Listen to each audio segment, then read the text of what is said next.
Scotch is like an adult candy bar liquefied. Usually when you think of Scotch, you think of dudes, but that's just like Marlboro cigarettes. Marlboro cigarettes used to be a woman's cigarette. Up until the fellow who did the ad campaign for Cowboys. And you can see him. He was one of the first cowboys. He's in black and white. And you can see his shit in Life magazine. Are we actually rolling here? We are actually rolling, yes. Marlboro, spelled with a certain way, not B-O-R-O, but with the O-U-G-H or whatever, which is French for expensive. So, the latest Marlboro. It's a wonderful education to be had at Marlboro, Thomas. That kind of a thing. Yeah. Up in the 1800s, Marlboro cigarettes was a women's cigarette. And then some fella from the ad company, it's a true story, said, no, if you go B-O-R-O, of course I manufactured the accent. As you know, nobody is born with an accent. I can't wait to meet Prince Harry in Santa Barbara someday and say, I pray that your son was born with a proper British accent, and see if he blinks or even identifies the humor. You know the difference between comedy and humor here. Stay with me. It's the Roth Show. Don't get captured. All right? Comedy is knock, knock. Who's there? Tuba. Tuba who? Tuba toothpaste. Here's my favorite comedy. You knucklehead. We didn't do that when we were 12 years old. Here's humor. Tom, is it just me or are all the nonconformists dressing the same? That's humor. Here's Jewish humor. 2 rabbis are approached by British SAS during World War II. You gentlemen are the only ones in the temple across the street from the government headquarters, the Nazi headquarters, who can get close enough to Hitler. Tomorrow, 8 o'clock. 8 o'clock at night tomorrow, Hitler will be walking through that door. And you 2 rabbis are the only ones who can get close. We're going to give you pistols, and we want you to wait in the bushes on either side of the door. And when Der Führer walks through the door, we want you to get him. The rabbis, we are men of God. We can't do this. This goes against everything. Fellas, you know what's going on. They agree. They take the pistols. Next night, sneak into place, hide behind the bushes. 8 o'clock comes, no Führer. 8:15, no Nazi Führer, no Hitler. 8:35, one of the rabbis leans out from the bush with his pistol and goes, 8:35. I hope he's okay. Roth Show. Here, you come for the humor. Humor elevates. Here, we go too far, make you happy that we did. Sort of like when I wore assless pants. I dressed like a Sioux Indian, and 40 years later, Wolfie is upset still. I was making a statement. Technically, 2 of them. Sorry, Wolf. I just saw the AI robot, one of the Bomb Squad trio here, which is myself, Tom Sarowski. Say hello. Hello. Okay. And we have Colin Smith, who is now 2001. He's a voice in the ether or whatever. But Colin saw the confab in Las Vegas, and it had the robot who is AI, and she's eye sensitive and everything. The first thing I thought is, I'd fuck that Roth Show. I would. I'm expendable at my age. I mean, if there's a malfunction, the mind reels, but I'm expendable. I'll take one for the crew. I would have sex with it. I would. I remember they weren't sex robots. They were inflatable love dolls. And we got a good one in Van Halen to make a video with back in the 80s. And I remember it had 9 working orifices. I see the look. Tom, you're very technical. Tom's thinking, aren't there 9 planets in the solar system? And one of them is named after your body part. Stop thinking that. Impure thoughts. Impure thoughts. Everybody has impure thoughts, okay? You're listening to The Roth Show because you have impure thoughts. Who never has impure... True story. I'm at the Burger King right around the corner over on whatever it is, Arroyo in California, and there's a hospital right there. And I sit down, and I swear to God, a fella in a clerical collar comes and sits in. I don't know if he's a deacon or a priest or a pastor. He's wearing a black suit coat or whatever. Come on, I'm a baby boomer. I'm duly respectful. And he sits down, he starts doing the crossword puzzle from the LA Times. After a while, he leans over, he goes, "You Dave Roth?" You know, he's about my age or whatever. I said, "Yes, sir, I am." He goes, "You're a man of words." He says, "I'm a little stumped here." He says, "Can you think of a 4-letter word that describes a woman that ends in UNT?" And I think, fuck. This is a priest. I got to come up with something or whatever. It's like impure thoughts, don't have any. And I turn to him with a big Jewish smile. I go, "Aunt, AUNT. And as I stood up to walk away and throw my stuff away, I could hear him erasing furiously.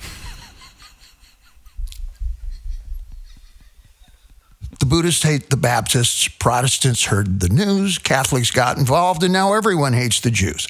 Except you can substitute Armenian for Chinese, and then Northern Chinese hate the Southern Chinese, and it's a confab. I had to explain this to some folks recently about the United States. The United States is a street corner with a big idea. Lately, 3 different ideas. Red state, blue state, somnambulant, catatonic state. That's me. But it's a group of different ideas, and we're finally beginning to address the true nature of people. Guys are always competing. Always competing.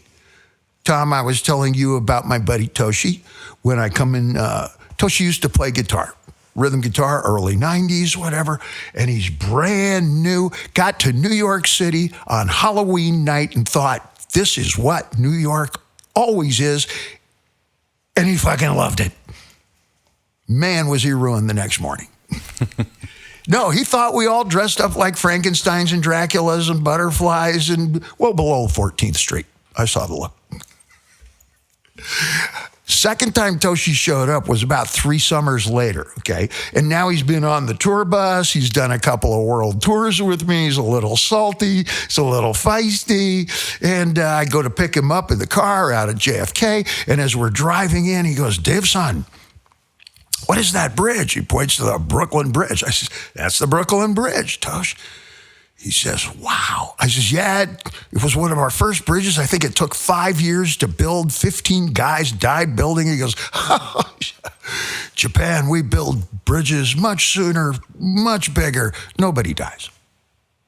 Well, that's Toshi. Okay. All right. We drive on. We get to the Holland Tunnel. Driving around. He goes, "Div son, what is this?" I said, "Holland Tunnel." We were very proud of this when it got built. You know, I was very, very young. It took 3 years to build this.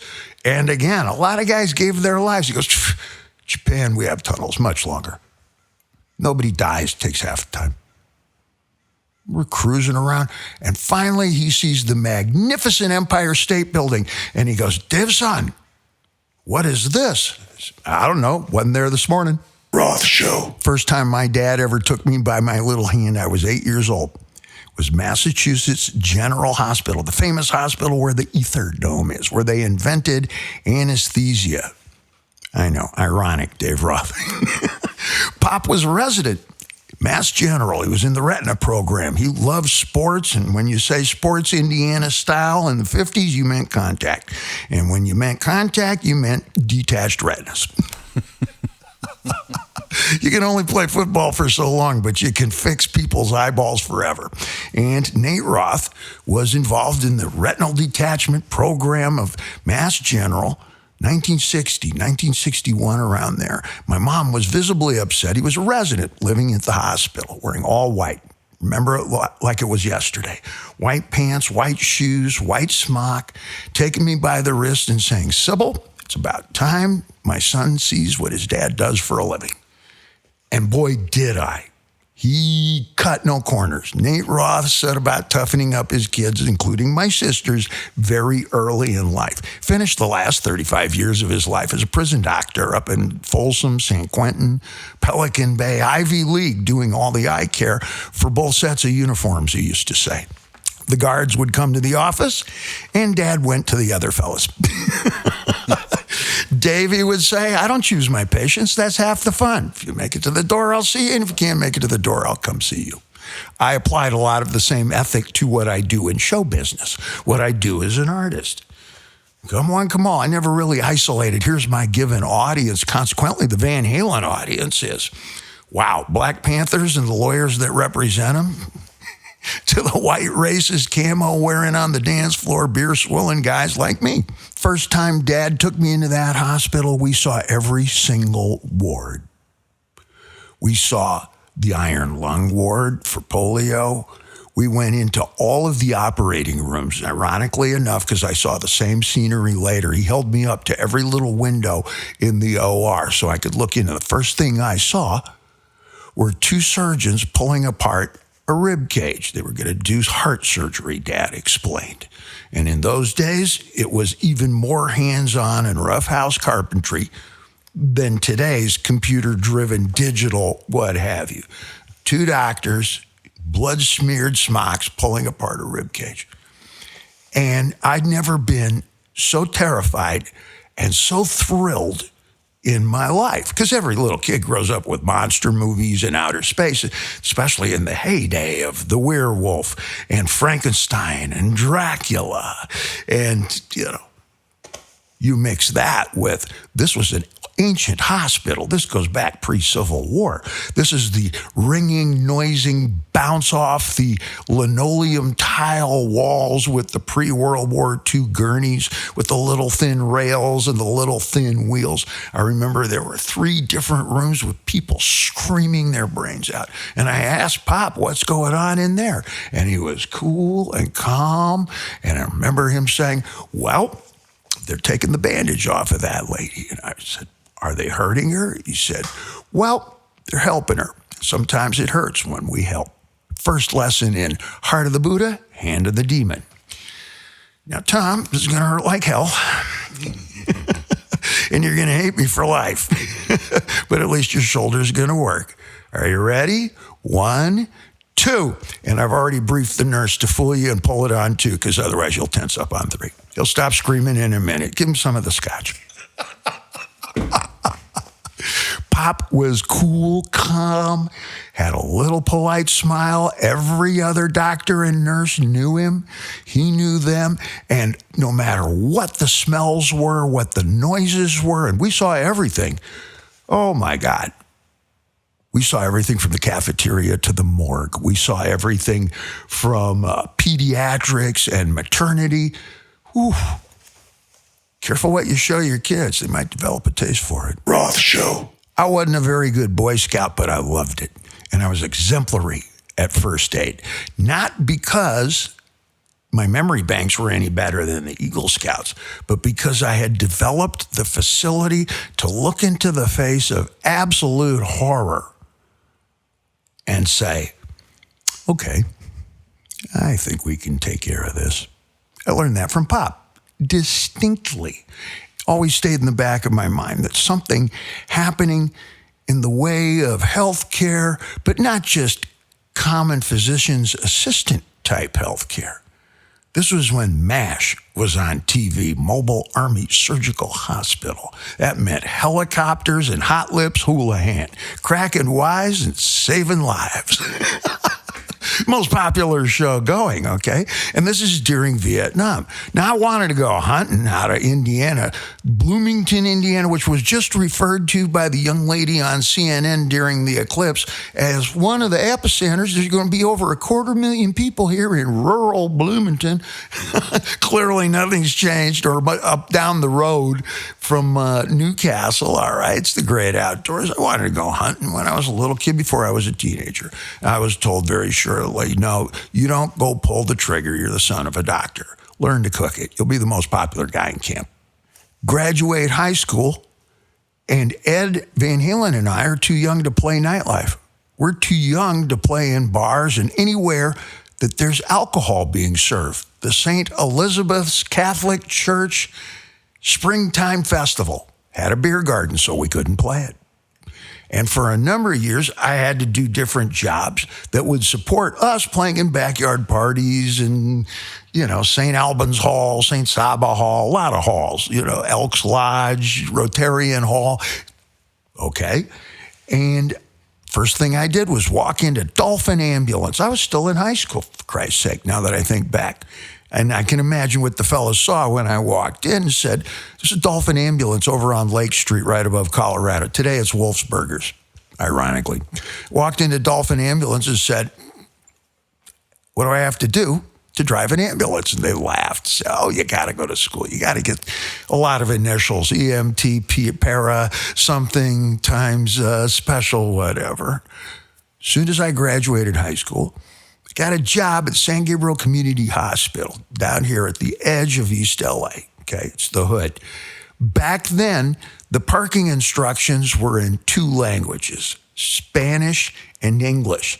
Today, and I just rode my bike past there within just about 2 weeks ago, there are 9 different languages there. Do you habla Cambodian, Tom? We'll be back with that later. Luego. And I got a job in surgery. I was a surgical orderly, which was a stepping stone towards other gigs in emergency health care or technical health care, a stepping stone towards, do you even want to go to medical school? Because we're going to test your shit. This was implicit, it was implied, and back in the early 70s, we did everything. We're green hornets and green fatigues by then, green scrubs with the green hairnets. And green was not allowed to walk through the hallways because we symbolize surgery. These days, if you get your back hurt, you pull your back, you can't walk, you've tried Pilates, you've tried the massage and everything, take about a 45-minute operation and you'll walk out of that hospital 48 hours later under your own steam. I've had 3 of them. Back then, you got sandbagged into a rigid position and stayed that way for at least 30 days. I know because I was one of the guys who helped change the sandbags. On your 3rd day, I was warned that if you make it to the 3rd day, they're really going to test your shit and they're going to send you, quote, downstairs, end quote. 2 things downstairs, the morgue, which I knew to prepare for, and the super room. This is the room where unbelievably catastrophic injury is housed because you can't see it from the hallways. Civilian, traditional folks will see what's going on in terms of bandaging and or machinery and tubing and everything, and it's a horror show. And on my 3rd day, I got sent downstairs. And I passed with flying colors. I wanted to barf, and I remember helping change head bandages on one of the fellows was a motorcycle victim, and his face was missing, and another fellow was missing the lower half of his entire head because of Camel cigarettes. Ironically, neither swore me off of either motorbikes or cigarettes. Changing the bandages on those 2, being directed by the duty nurse at the time, going, keep it together, Mr. Roth. Breathe. Are you okay? Do you need to take a break? Breathe. You're doing fine. You're doing fine. It's a test. It's a challenge. And I passed with flying colors. After a while, I volunteered to go downstairs so the other orderlies could say, I assisted my dad in the eye surgeries when we would strap folks into the chair. I don't know if it's still done this way, but you're strapped into a chair and then inverted face down so that the retina floats up into the back of your eyeball, literally pops your eyeball out, puts a band around it, locks it into place. I was the one who spread out the tarps and the shrouds below the patient, and we stood there. We didn't stand. We were on our knees and squirting and irrigating and, sort of like working on the pressure plate for a Ford. I did dozens of those with Dad, and after a while, after about 2 full summers, I did pretty much every conceivable human surgery you could possibly imagine, including infants a couple of times. That was a personal best. A 2-year-old, 2 hours old, heart surgery. And I got home, which was about 1.5 miles, 2 miles away, in that blue car that's on my wall over there with the CHSG, California Hospital San Gabriel, just in time to hear the phone ringing saying you got to get back there because kid decompensated and we had to go back. And I think I did 14 hours, something like that. I changed my uniform 2 times. Personal best. Can you keep it together? The whole time, my mentor was Nurse Snyder. I believe that was her name. Snyder. Snyder was a hard bit, steel swag, wire gal with gray hair, pinch back. She chain smoked, I think it was Terryton's. I know because I chain smoked them with her too. In the nurses' lounge, when hospitals all had nurses' lounges where you smoked, and all nurses and a lot of the doctors smoked. For some reason, especially the anesthesiologists. First thing I learned from an anesthesiologist was bad breath is better than no breath at all. Snyder had been a nurse, combat nurse in MASH unit, Mobile Army Surgical Hospital in both Korea and Vietnam. And she taught me about attention to detail. Attention to detail a little bit different than we do in showbiz, where we're afforded the opportunity to fix something perhaps in the mix, or we'll get a therapist and we'll become friends again later. You've seen that movie and whatever. If you make a mistake in surgery, and here comes Snyder talking, somebody gets a sepsis and they lose their leg. I lived with that fear the entire time that I worked there and perceived it as a challenge. It's where I learned laugh to win. The only way you can vent a lot of times is to mock your circumstance or even your own frailty and weakness. Like the time you almost barfed. This is dark humor. I don't know if civilian humor adds up to this, but humor is the great defense when there is nothing else. And the people who had the biggest sense of humor in surgery were the plastic men. The one time I actually did barf. I didn't barf, but I gagged. It was an industrial accident. Some poor fella stuck his hand into a giant industrial vacuum cleaner where the vent fan spins around, bananaed all of his fingers, technical term. I helped unwrap the bandage, excused myself for the length of a Terryton. Not even the whole Terryton. Came back, and I was the one that got left behind in the room when everything was finished to clean up. I had to prep that room for the whole next surgery. And that meant taking apart the bed, taking apart the light, taking apart every piece of apparatus and having to learn how to do that. And if you fucked it up, somebody lost a foot. It was explain that to me over and over and over again. And yeah, it made me a little bit obsessive in general. Have you noticed? Have you noticed? You noticed. When'd you notice? Roth Show. Around 1975, a couple of years after high school, Eddie and I turned 21 and we shoved off and never looked back. We started working in the bars and the clubs. We developed a following, and the rest is history. Certainly in the rock and roll frame of mind. I had to put aside all other interests. You become single-minded completely. Anybody who focuses on that 10,000-hour rule, that's just a beginning. The real rule, as it was taught to me by literally a brain surgeon, a neurosurgeon, Dr. David Moline. Mr. Roth, you may want to come take a look at this. Oh, fuck, I really don't. But you never say that. Do you know what part of the brain you're looking at?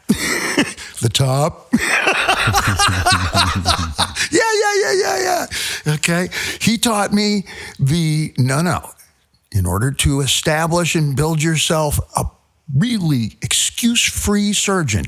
And what is the definition of perfect? Excuse-free, as it applies to each of us. An excuse-free surgeon requires 10 hours a day, every day for 10 years.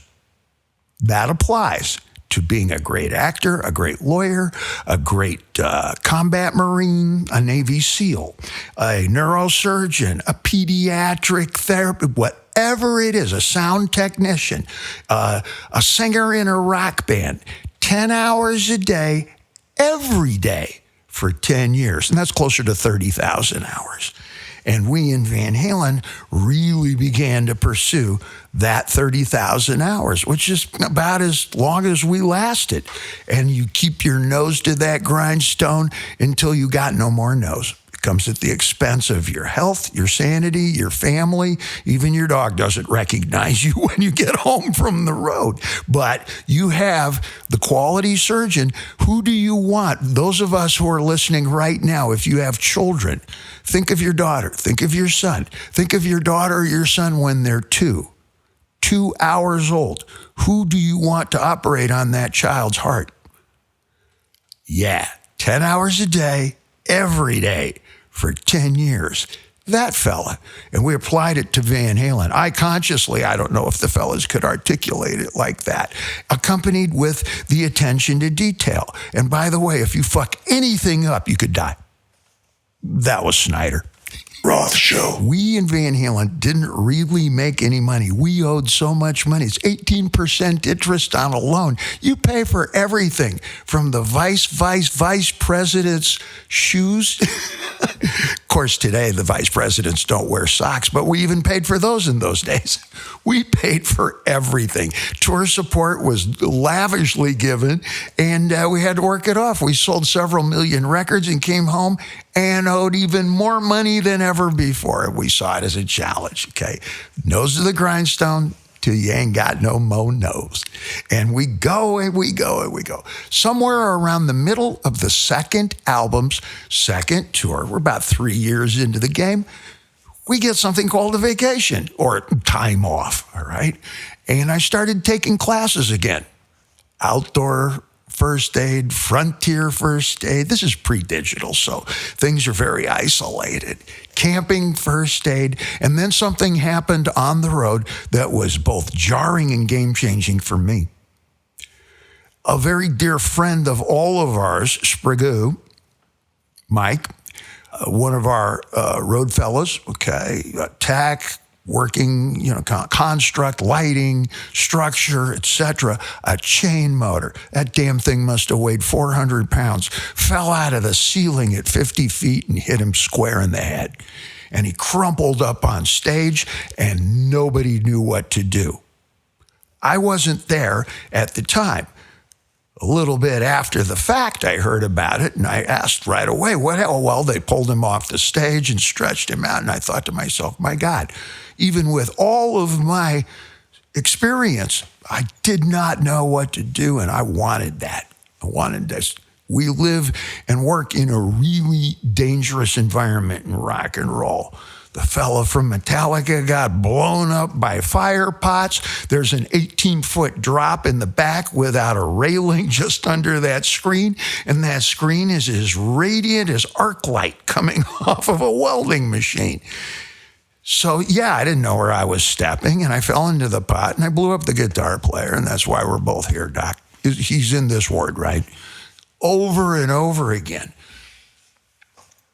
I felt powerless when I heard about Sprigoo's injury and determined, you know what? I'm going to do my best to learn what to do in case of. Because I'm already good at first aid. I can look into the face of fury just like my dad could. I learned it from Pop, and with a very convincing voice go, I think you're going to be okay.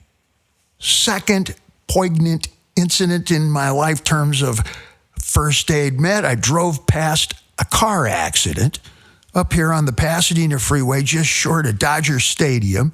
And I thought, should I stop? Should I stop? And by the time I got to the third should I stop, I was caught in traffic. I had to move along. The next off-ramp is 1.5 miles away, and I fucked it up. I didn't stop. I determined then I'm going to make the decision. Before I ever even see the accident, I will stop. And that compelled the question, do you even know what to fucking do, Mr. I Will Stop? Okay, you got as far as send me. That's as Catholic as I get. I got sent, and now I don't know what to fucking do.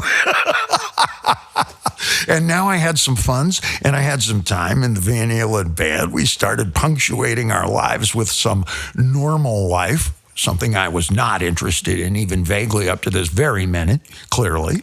And I figured I'm going to educate myself because I already know I'm going to stop for whatever accident I do see.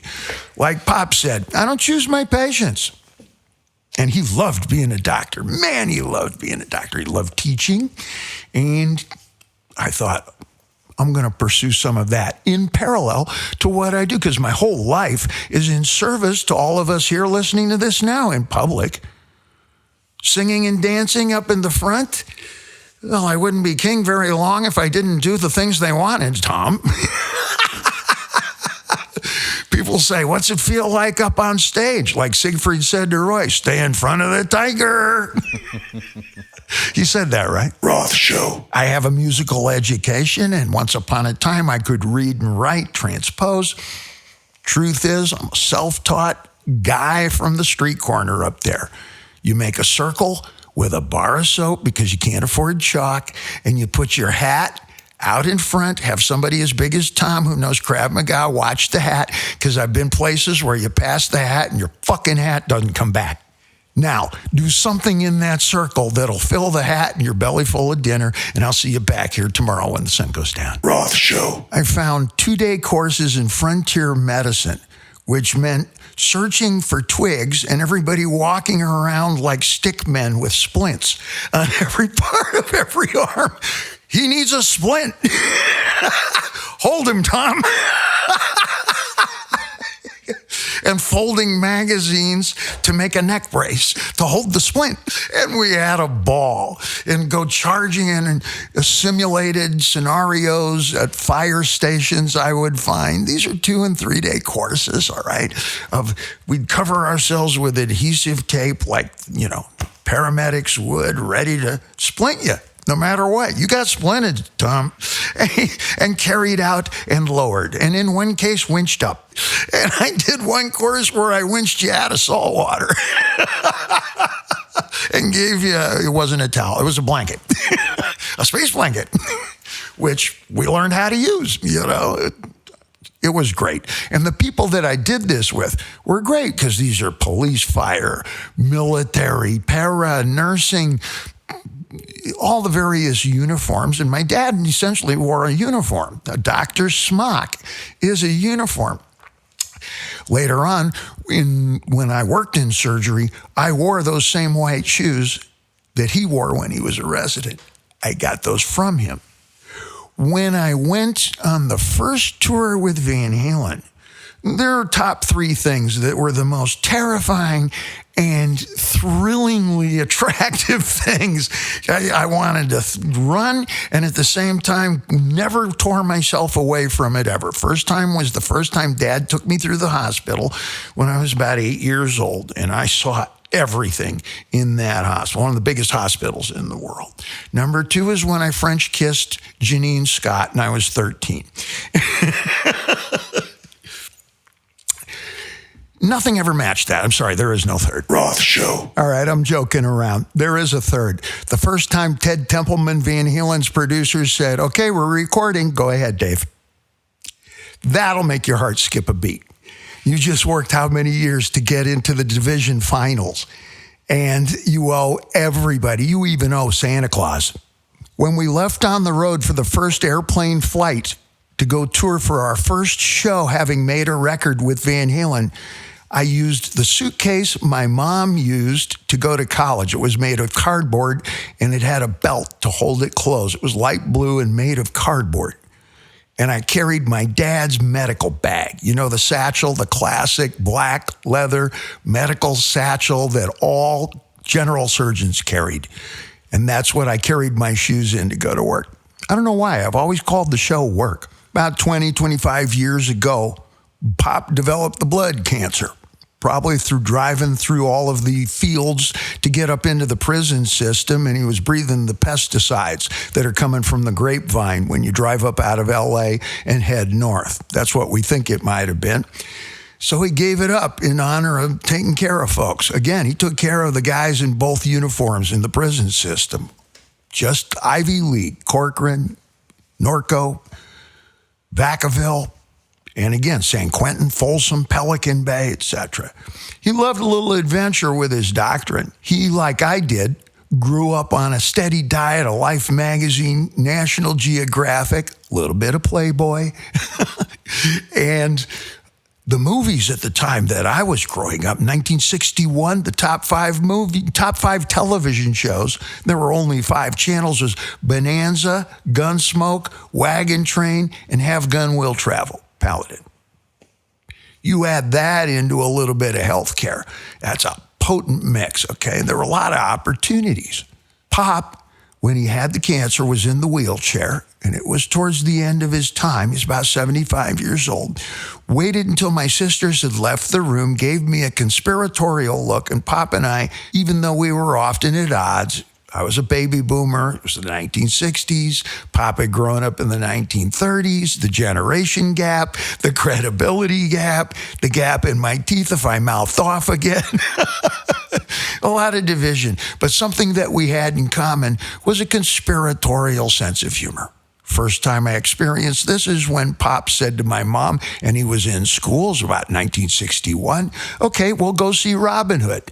And we got into the car, and we drove right past Robin Hood at the movie theater. I said to Pop, that was Robin Hood. I could read at a very early age. He said, I know. We're not going to see that movie. I said, but we're supposed to see Robin Hood, Mom said. He said, I know what Mom said. We're going to go see somebody named Marilyn Monroe. Do you know who Marilyn Monroe is? I said, no. He said, well, we're going to go watch that movie a couple of times because she's in something called Some Like It Hot. I said, what's the movie about? He says, don't worry, we're going to see that movie. Let me tell you the story of Robin Hood, so if your mother asks, you can tell her. My dad and I had this relationship for many years, and when my sisters cleared the room, he was in the wheelchair. He said, go into my drawer with that Marilyn Monroe Robin Hood look in his eye. 75 years old. And he's breathing in staccato, keep the pilot light lit. He can see the end of the tunnel, okay? There's the light. And he says to me, go in my drawer.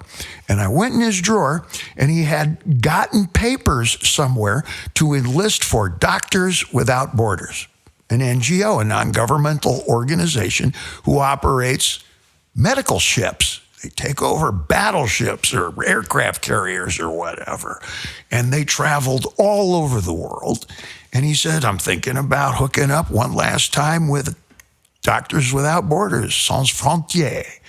Okay. He said, I need your help. I got to do the paperwork and so forth. I said, sounds good. I says, how's that work with the wheelchair? He said, Dave, I don't need to stand up in order to do eye exams. I said, well, in terms of moving around, he said, well, you want to assist? You can push the chair. I had already assisted him in many, many surgeries. It was one of the few links that I had with my father. He was a tough case. And my sense of humor comes from my mom. My wicked cackling glee comes from Mom. Pop was exactly the way you want a surgeon to be. No matter what, you're going to be okay. Meanwhile, in the background, pots and pans are flying. The ceiling just exploded. Somebody's screaming. We think it's in Spanish. Could be Armenian. You're going to be just fine. And I practiced that mindset for so long. And I said to him, yeah, I'll help you out. And he deep-ended, and within about 6 months, he was gone. Gone to the gates. But it stuck with me. I had enough money now. I got my position in rock and roll, seen the world, and I'm in a position where I can't tour every single year in a row. Weren't you just here? That's not a good thing to hear. The Rolling Stones pattern in Van Halen, for example, was 3 years off, and then you come back, like a James Bond movie. All right? So I have the time, I got the wherewithal, I got the know-how, but I don't got Dad. So I got to make myself a little more interesting, a little more valuable is my reasoning. And I'm old enough to know that even though I may never reach my destination, if you've ever spent time on a sailboat, you know what I mean. The journey itself can reveal destinations which the traveler can never predict. And those are the best parts of the trip. Consequently, you may never make your final destination, but what an effing trip. I mean, where was the Starship Enterprise really going? And did they ever get there? I don't think so. But there are about 24 episodes of the original of the going to that I've seen each one, what, 30 times? I designed myself a program whereby no matter what ship I sign on to or what NGO I might sign on for, no matter what job, and it'll always be a third-tier job. I had no delusions about this, okay? I'll be chief janitor at best, but I'm pitching in, happy to be part of, okay?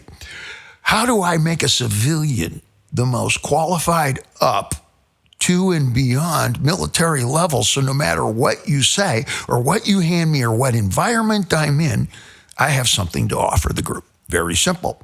What does it take, I figured, well, at least it was very simple at the time to me, and I laugh now.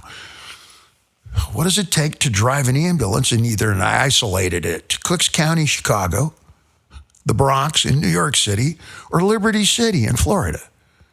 The two wildest, most colorful, craziest places, because if you learn your skills, you want to use them. And where are you going to use them the most? I mean, 7 minutes after 6 is when I signed on up at the 47th Precinct in the Bronx. And at 7 minutes and 22 seconds, our first call would come in. My team in the bus, which is what we call the ambulance, the boxcar ambulance, would turn to me and say the prayer, Dave. And the prayer was, Dear Lord, please let there be no trauma, drama, or pain tonight. But if there is, fucking call us. Roth Show. I enrolled in New York City in an EMT course, which provides for EMTs for state pay, state occupation. I had no idea that I was going to work. I didn't need the money per se. I wanted the education. I wanted the knowledge. I wanted to be able to pitch in. Didn't even occur to me that I would have to do some compulsory runs in the ambulance in order to qualify for my finals. I wanted to do my finals, not just do the education, but if you're going to have to pass the final test, you got to learn everything. Otherwise, you might just, resort to, okay, I think I know what I want to learn and what I don't want to learn. If you're going to take the finals, you got to learn the entire course and get the badge. Got to get your number, okay?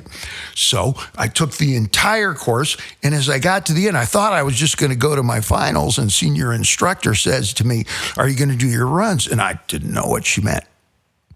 She meant you got to spend some time in the real ambulance. You got to go buy the uniform, the BDUs, the blue uniform, or black blue, which is what 47th Precinct wears. And you got to go do your runs. Get your hands dirty.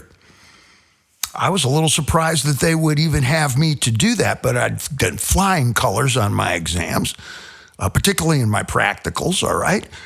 And I have speaking skills. I'm used to speaking to 20,000 people at a time and making myself implicitly understood. So dealing with other folks was pretty direct, and I was taking Spanish lessons at the time.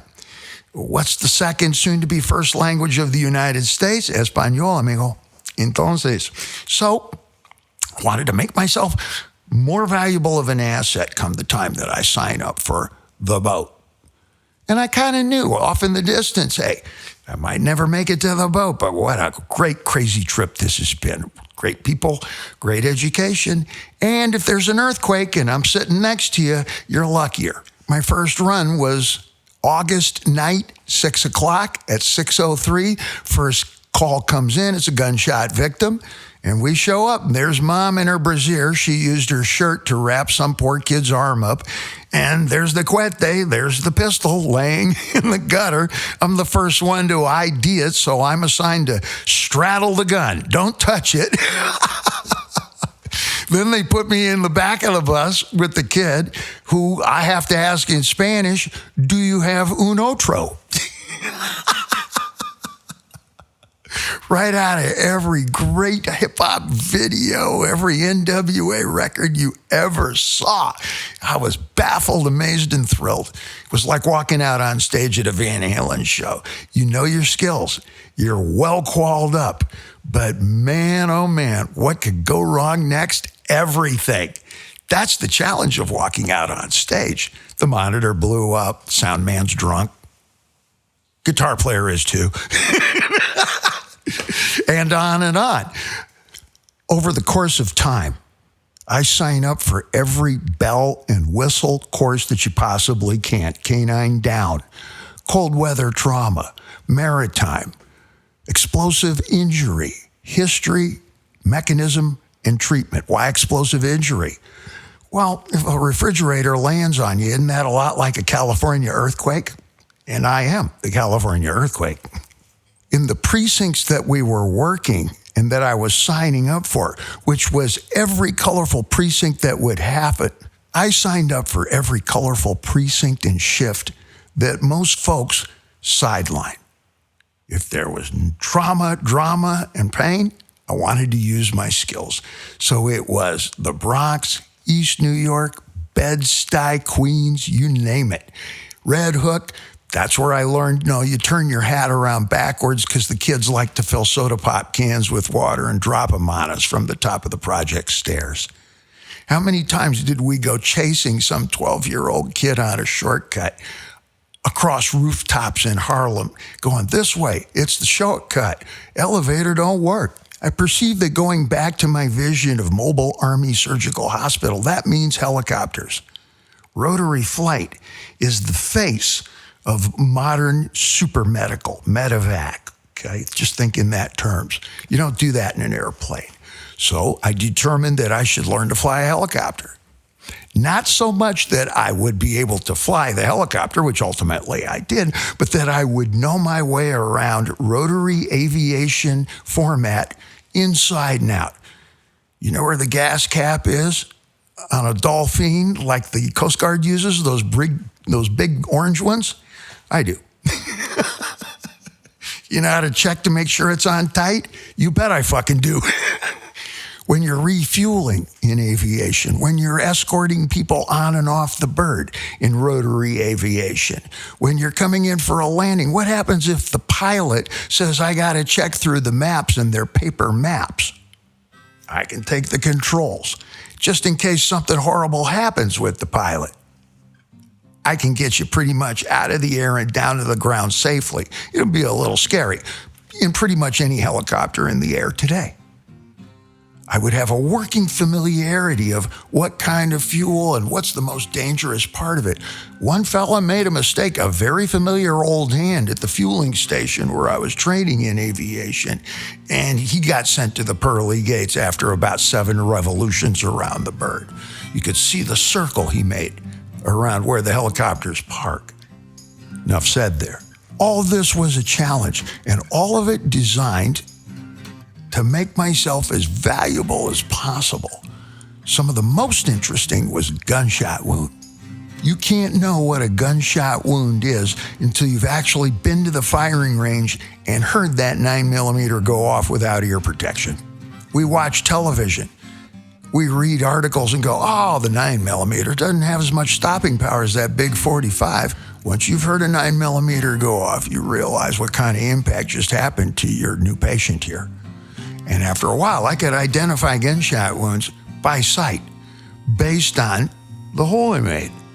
I also learned that when you identify the gunshot, peel open the gauze, throw the gauze away because it'll get wet and soggy and clingy and everything. Throw that away and use the 2 adhesive sides to patch it closed. Insider tip. Roth Show. I signed up for Tactical Emergency Medical Services, which is first responders taking care of other first responders. It's a different set of protocols. We weren't allowed to use tourniquets when we're in the normal bus traveling on the normal streets. You'll always get sued, no matter if you saved the person's arm or not.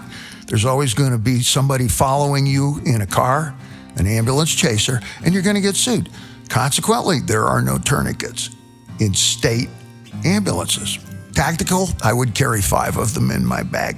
And I carry another med kit on my back in case I got to put my hands on you and I can't move my hands off and somebody can come up from behind me and operate out of that second kit. Because once I stabilize you, I'm there with you all the way to the end. And then I go into my pitch.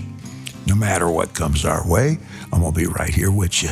Shoulder to shoulder. I'm going to spit in the face of the devil on your behalf now. Squeeze once for yes. Squeeze twice for no, if you can hear me now. Squeeze 3 times for pussy. Stop it. Laugh to win, bitch. I've seen more almost unconscious motherfuckers squeeze 3 times and giggle themselves back to sleep. Roth Show.